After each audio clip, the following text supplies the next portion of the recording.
Hello there, welcome to the garden. It is a beautiful November evening here. As you can probably see behind me, the sun is setting. There's a little bit of a chill in the air, but it's still warm enough. It's comfortable to be out here gardening.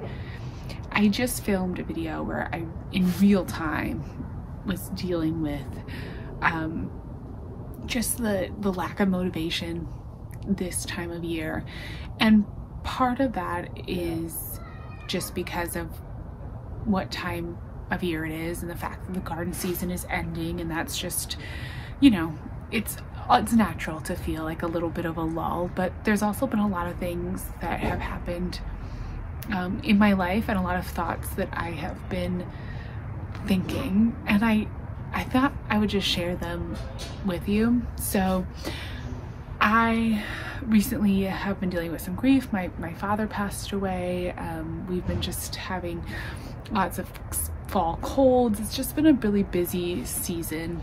And one of the other things in our personal life is we've been deciding whether or not we're going to move, where we are going to move, what that is going to look like. And obviously for the garden, as a gardener, moving is a huge deal because this is one of my great passions, and it involves the ground, the earth, where we are right now.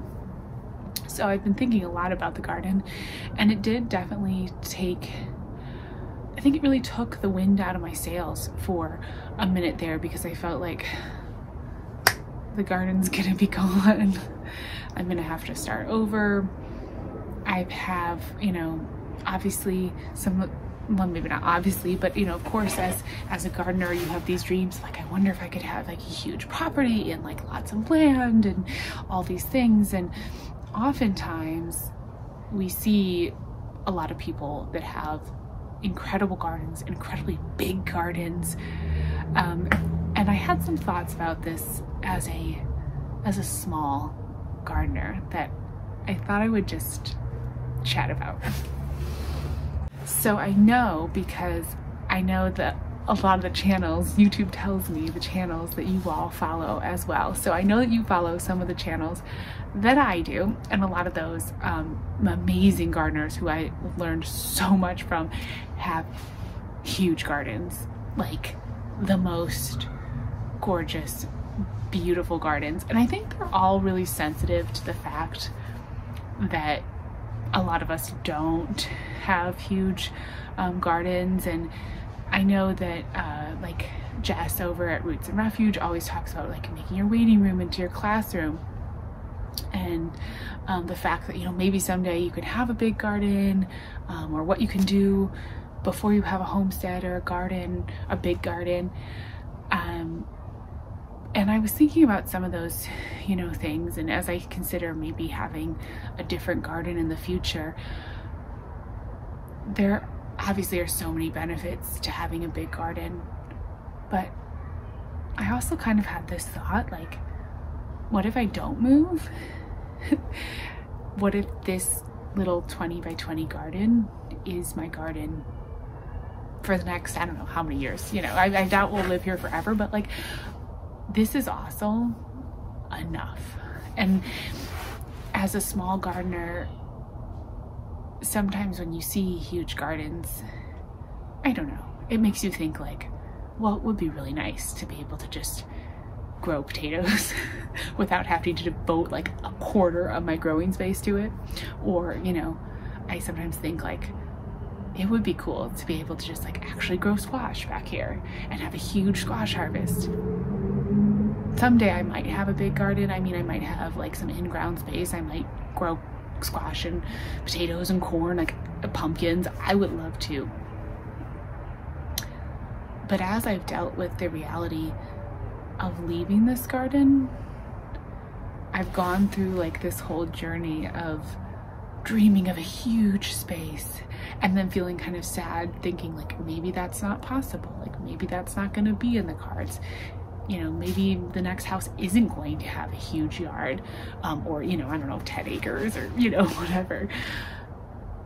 And it has only been recently, really it has only been like tonight, as I was just kind of cleaning up this garden space and tucking things in, and it got me thinking, like, maybe this isn't the classroom, like maybe this isn't the beginner garden, like maybe this isn't the starter place, like maybe this is just my garden.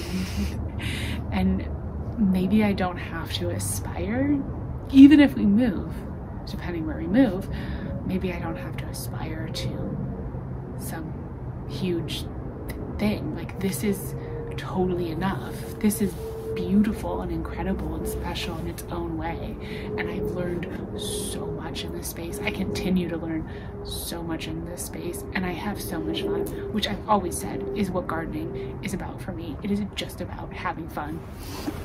So I just thought, you know, if there's any other small gardeners who, or anybody really, who just feels, you know, maybe a little discouraged at the end of the season, or has feeling these feelings that I'm feeling of like, gosh, I would love to have like a 50-acre farm.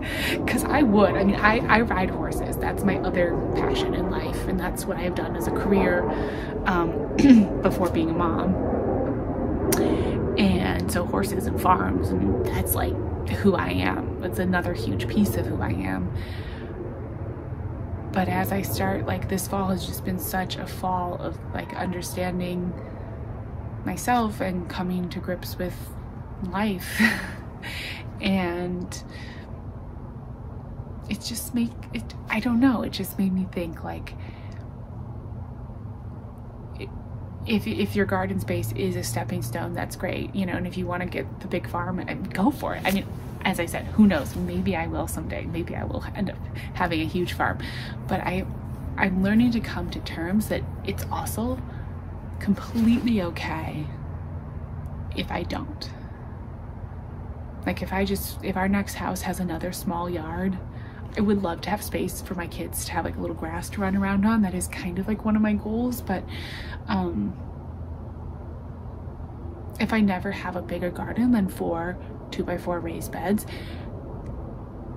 that can be okay, because it's still a garden, it's still my garden, there's still so much I can do. I mean, that is what I've always tried to show on this channel, like how much you can do in this small space with containers and small raised beds. Like, there is so much you can do, and there's a beauty to it and a challenge to it, and maybe a special challenge. Like, maybe if I had all the space in the world, I don't know, what would I even do? Maybe I would get bored. I mean, here there's always some new problem to overcome. I think that's probably just part of gardening. As big as your garden gets, there's probably always a new problem to overcome. But I hope maybe you kind of like get the gist of it. Anyways, your garden, this garden, my garden, it's enough. I'm trying to just come to it like with peace and with gratitude and with love for this space, instead of like wishing it away or spending so much time wishing for the future, or just even worrying about the future, because right now I don't even know. I don't know if I'm going to be here next season. I don't know if I'm going to be somewhere else. I don't know what that somewhere else is going to look like. I don't know what that garden is going to look like. I can tell you one thing though, there will be a garden. No matter where I am, there will be a garden, and I will take you along with me. But I just had this huge moment of sort of acceptance and love, and I wanted to share that. So thank you so much for hanging out, and I'll talk to you again soon. Bye-bye.